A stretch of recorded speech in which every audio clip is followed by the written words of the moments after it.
Today we're looking at this Apollo Phantom that was in a garage for 6 months. Let's take a look at it and open it up. Take a look in the interior, check the voltage, and see if the battery has any voltage remaining in it.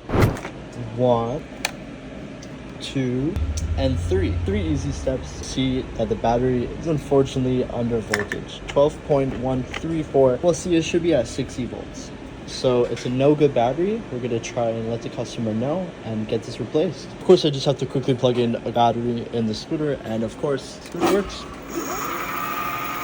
No problems with the scooter at all. Thanks guys, like and follow, and see you guys next time.